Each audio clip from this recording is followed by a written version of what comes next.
Let's have a look. Oh dear. Good morning YouTube and welcome back to the channel. Welcome back to another fantastic day here on planet Earth. In the last video you saw us unsuccessfully trying to start that little RD400. In this episode, what lies within that engine? Let's have a little look. Welcome to the workshop.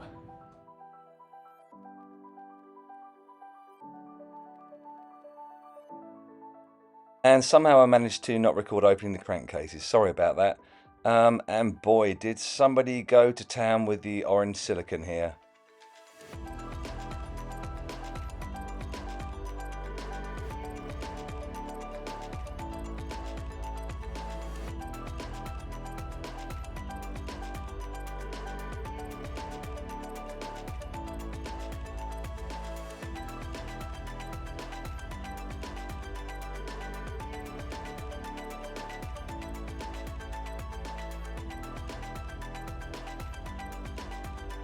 Well, whilst the gearbox is quite nice, the crank isn't. The crank is very bad. And there's physical play in that. That was one of the seals, and that's just horrible. Labyrinth seal, horrible. And we've got movement in that bearing. As well. That thing's horrible, and yeah, that's going to be rough as well. And I can feel physical movement in that, up and down. So crank, very bad. Crank off for rebuild. Okay, so here's the sum of my efforts so far. I realised that the crank was going to be knackered and that was going to have to be sent off. So in the meantime, whilst that's away, probably 2 to 3 weeks, just need to find something else to do on the bike, and yeah, there's loads to do. The crank cases, it's nice when you've got a mate who's got a media blaster. So I'm just going to show you around the crank cases and the state of those after 40 years of absolutely no love whatsoever.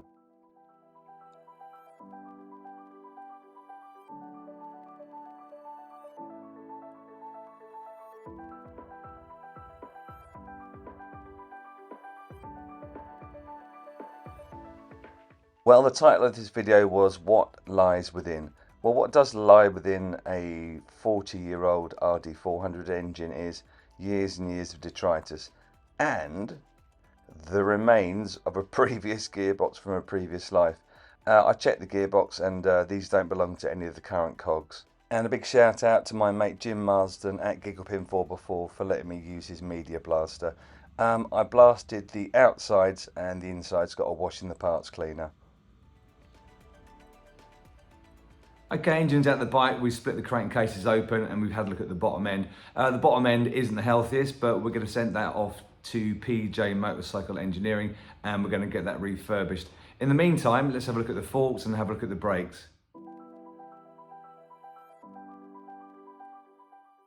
Okay, so from what I could see, there wasn't really a great deal wrong with the forks, but given the bike's been standing here for over 20 years and there was absolutely no fluid in them whatsoever, I figured it would be best just to get them apart, inspect them, give them a clean, change the seals, change the fluid out.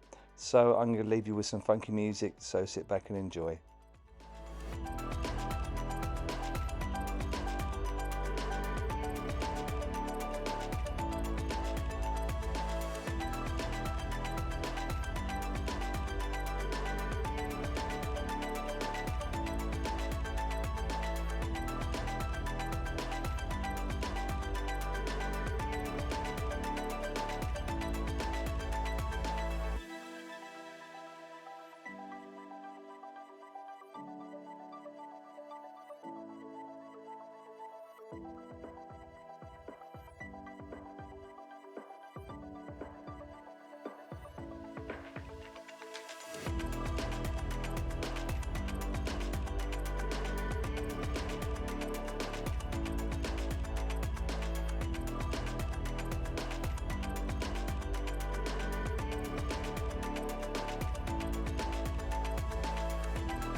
Okay, and that's the right hand fork pretty much all back together.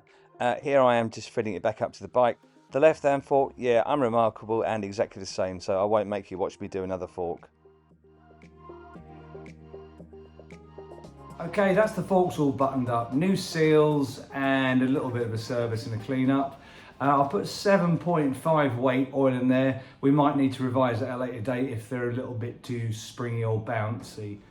So if we work smart here, we can probably just pop this little sucker off, pop a 12 on. We don't have to take the carrier off.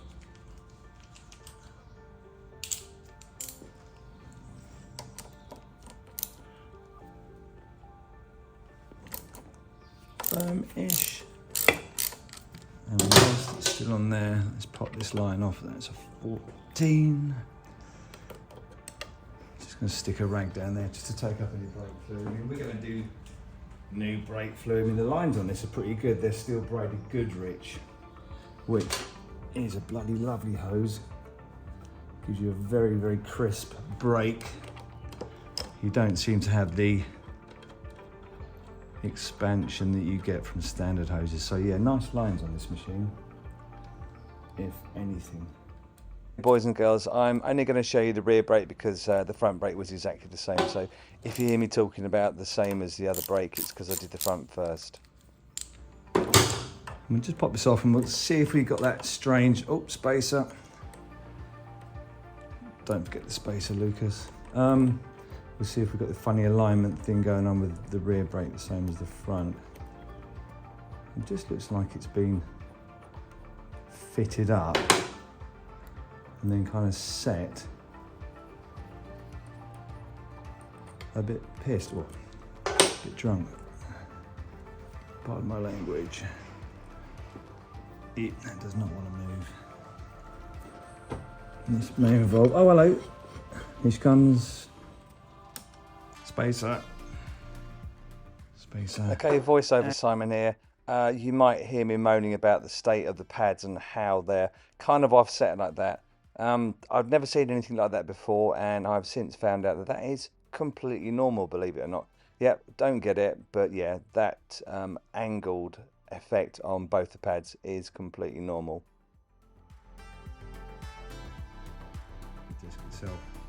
Okay, let's get you over to the bench. And we'll see if we can get this piston out.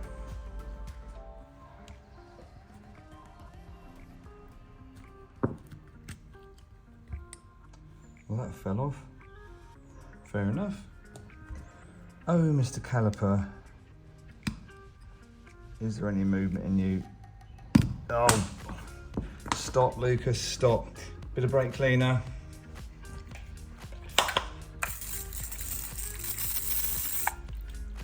Maybe that'll start to move some stuff about, but same as last time, we're going to use the air line to shift this sucker. And again, rolled up rag to stop that piston from flying across the workshop. And eye protection, as usual, or look the other way. So we've got 100 PSI. Yeah, got movement. Yeah, we have movement. I lied. No movement to really talk of, but I could kind of feel something moving. Boom, there she goes. That is why you put a rag there. Otherwise that would have gone way across the workshop. Just a little bit of a fiddle to get you out now because it's all tangled up with the rag. There you go. Let's have a look at the condition of that. That is absolutely, some pitting. But let's have a look. In relation to the seal surface, that pitting is going to be below it, so not a real problem. Yeah, great. And again, we're going to clean all the corrosion out of there, not as much as the front. We're going to put new seal kit in there as well. So back brake off, great success. Let's pop these seals out. Go very gently, Bentley, because we might reuse these. Voila. Now these seals are really clever. If you think what they do, they allow us to stop and keep safe from the road. That's not horrible. So the way these work, it's just in section, it's just a square piece of rubber. And it'll fit into the slot here. Let me get another pointy thing, which fits into the slot here. So the way it works is, in this body here, the pressure of the brake fluid will push up behind the seal, and it will, to an extent, very slightly go behind the seal, the first part of the seal, and the pressure will actually squeeze the seal against the piston, thus creating the seal. Very clever piece of kit.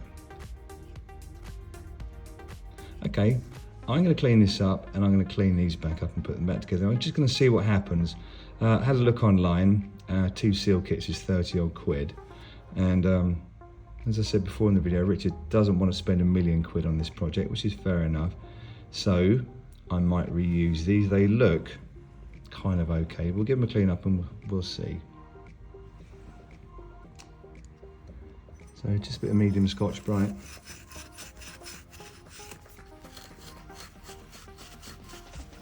Whoops.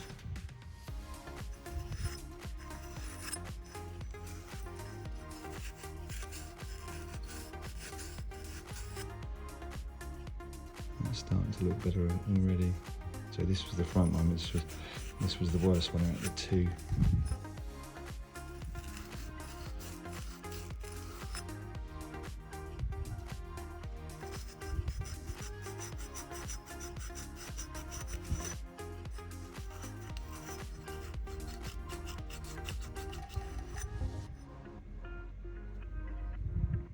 So my only concern now, I'd say not really a concern, is I would like to get all that crap out of the seal groove. And in the seal groove, you can see what I was chatting about earlier.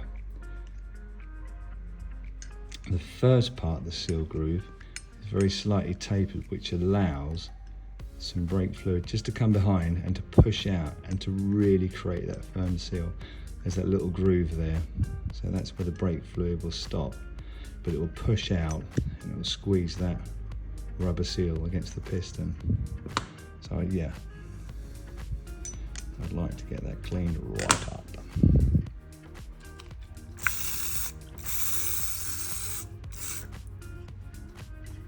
Get some rubbish out of it. Might even grab a small brass brush, just something that's softer than the aluminium. Is brass softer than aluminium? I don't know. I just want to clean that groove out.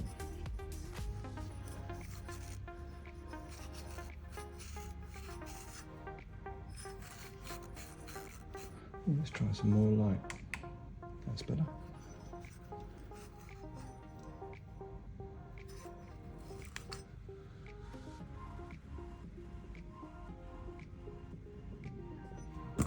What is that?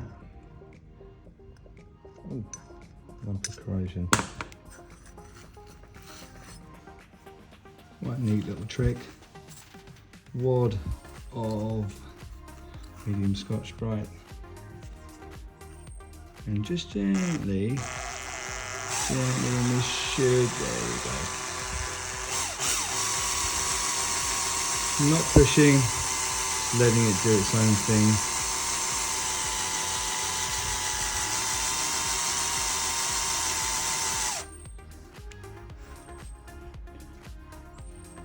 Wow, that's a bit different. So there is still a small area of corrosion there, but I kind of feel that. Yeah, I can still feel that a little. And now my fingernail's picking that up.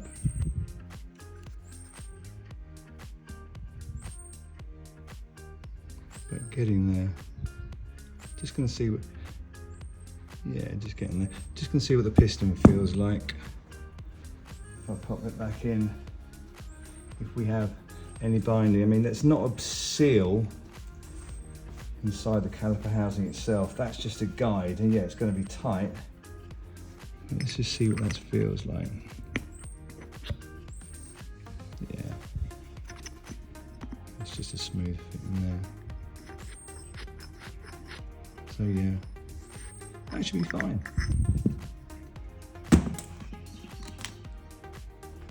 No, the seal is actually pretty rotten. You can see that there. So you can see the little part that aligns up with the groove, and you can see the pitting in it. So to be fair, I wouldn't be confident using this to stop at speeds of up to and including 60 miles an hour on A roads and 70 miles an hour on motorways and dual carriageways. Yeah, we're going to get some seals ordered up. So yeah, I ordered new seals, and in all the excitement I forgot to film myself fitting the seals to the calipers. So here's just a little sequence of me refitting the rear. The rear master cylinder, yeah, I took that apart, gave it a clean up, and I fitted a new seal kit to that. In one of the next episodes I'll show you me doing the same for the front.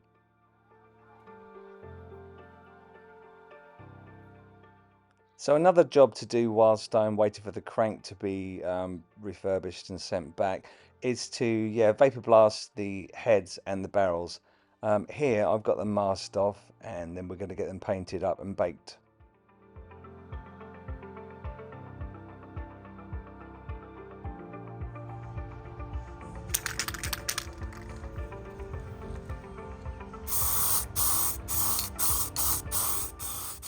And here I'm using a well-known brand of barbecue paint. This cooks off really well in the oven. I used this on my last RD, and so the results came out really well.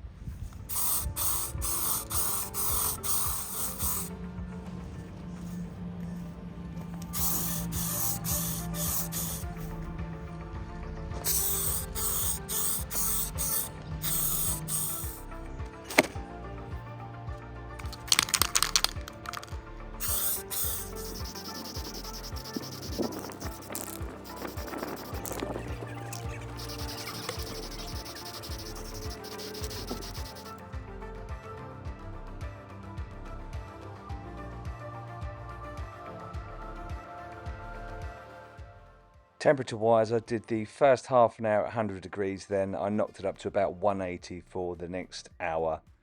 So after about an hour and a half total cooking time, I let the oven cool down overnight. The next morning they were still a little bit warm, but yeah, they cooled down nicely and slowly. Here I've given the outside fins a bit of a polish, and I reckon they come out pretty well. Okay, so we've got the engine apart, and I've boxed up, and I've sent the crank away to PJ Motorcycle Engineering. We had a little go at the forks, so they've just been refurbed, new seals and all, etc. And whilst I was at it, we had a look at the brakes, replaced the seals, cleaned them all up and got them back on the bike. What else did we do? Yeah, painted the barrels and painted the heads, and they look pretty snazzy as well. Before I sign off on this video, it's a bit shorter than the usual ones. Massive thanks to everybody who's subscribed to the channel, and a big thanks especially to everybody who's taken the time to share their wisdom in the comments, especially Keith, you know who you are, from Real Sea Fishing UK. Lots of questions about the bike. It's a curious little thing, this bike. It's made from, I think, 4 or 5 bikes. Yeah, Richard, the guy who owns the bike, he bought this as part of a batch of, I think, sort of 5, 6 or 7 RDs he bought years ago, and he built this one. Not the KTM I'm sitting on. He built the RD out of the parts he had left over from the bikes. So this one has got, let's have a think, an RD400E crank with the electronic ignition. It's got some later ERF brakes, or there might be RD250 brakes. It's got RD400F forks, RD250 exhausts, and RD250 carbs. Quite a few comments about the frame and the engine numbers, whether they match or not. Well, they do match, and I have here a very old logbook. I'll show you a picture of that in just a sec.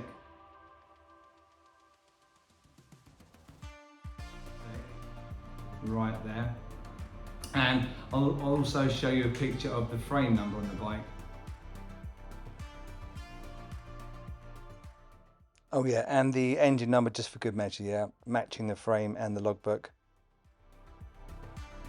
And you can see that they do both match. Matching numbers are 144 at the end, and the frame and engine numbers do begin with a 183, which has it down as a 1976 RD400C. Yeah, the bodywork on the bike is D, because you've got that snazzy rear end on it.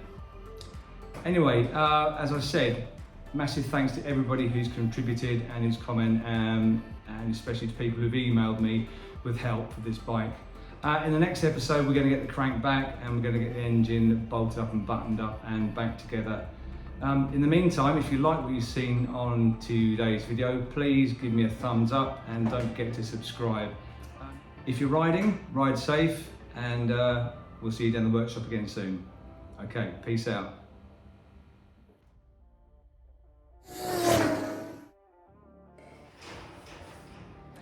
Okay, so we've got a knackered bottom end. I'm going to get that boxed up and sent off to PJ.